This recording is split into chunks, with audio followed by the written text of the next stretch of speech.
Welcome to The Explainer. So today we're going to unpack how a single building, a replica of a historic mosque, managed to light the fuse on a political firestorm in West Bengal. Let's break down exactly what's going on. So, let's dive right in.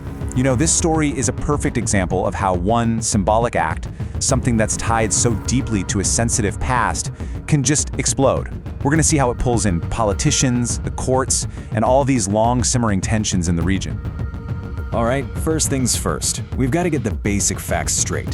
What exactly was built, where was it built, and what's the history that makes this so charged? So what happened? In early December, a ceremony was held for a new structure. But this wasn't just any building. It was built to be a replica of the Babri Masjid, a deliberate echo of one of the most contentious sites in modern Indian history. And it was all happening in the Murshidabad district of West Bengal. Okay, but here's where the timing becomes absolutely critical. The ceremony for this replica, it was deliberately held on December 6th. For anyone who follows Indian history, that date is unmistakable. It's the exact 31st anniversary of the 1992 demolition of the original mosque in Ayodhya. That choice alone just instantly plugs this local event into decades of national history and tension. And get this, the person right at the center of it all is a man named Humayun Kabir. He's a local politician and MLA. And here's the crucial part. He's a member of the state's ruling party, the Trinamool Congress, or TMC. That little fact is going to become a massive headache for them in just a moment. So, you have this controversial event. What happens next? Well, the institutions get involved. And this is where we start to see the official reactions come in fast, but also kind of split. When this whole thing lands in front of the Calcutta High Court, what do? Well, they essentially step back. As you can see from this quote, they made it very clear, saying law and order is the state government's job, not theirs. They basically put the ball squarely back in the state's court. And this is where you really see that split in action. On one hand, you have the state government, which sent its own police force to keep things under control. But on the other hand, the central government in Delhi also jumped in, sending 19 companies of federal forces.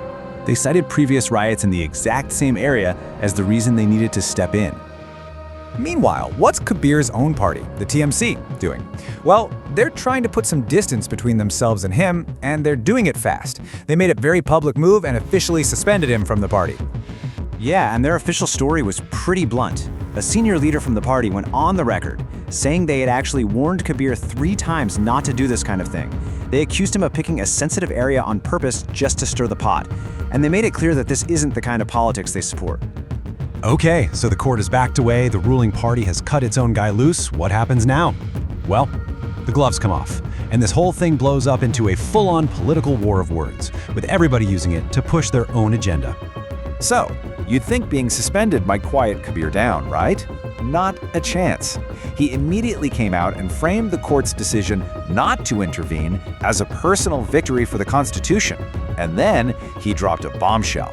He announced he was going to form his own brand new political party. And the reaction from the main opposition party, the BJP? Whoa, it was sharp and, let's be honest, pretty threatening.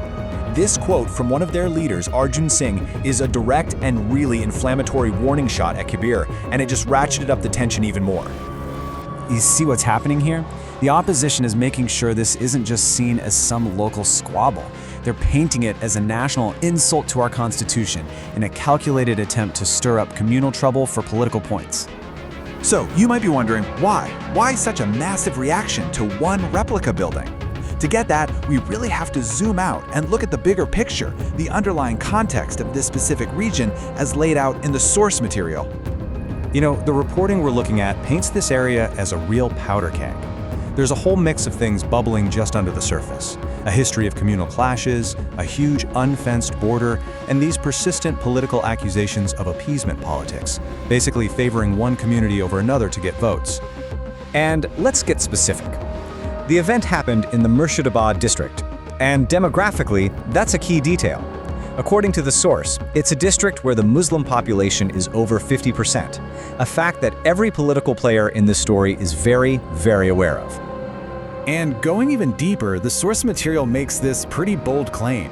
It alleges that illegal immigration from across the border has actually shifted the demographics in parts of Bengal, and it claims this is putting a strain on public resources, framing it as a root cause of instability in the region.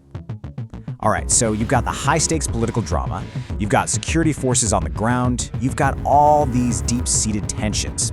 So what happens now? Where does this go from here? Well, for now, security on the ground is way up. You have those central forces conducting marches just to project a sense of calm. The High Court has made it crystal clear it's the state's job to keep the peace. But, and this is a big but, the potential for this to become a real flashpoint is still incredibly high, especially since Kabir has promised that large crowds will be coming for future events. And that just leaves us with this one big, challenging question. When a situation is this volatile, and the formal institutions, like the court, decide it's not their place to step in, who's actually responsible for steering a community away from the brink? That's the complex, unanswered question on the ground in West Bengal today.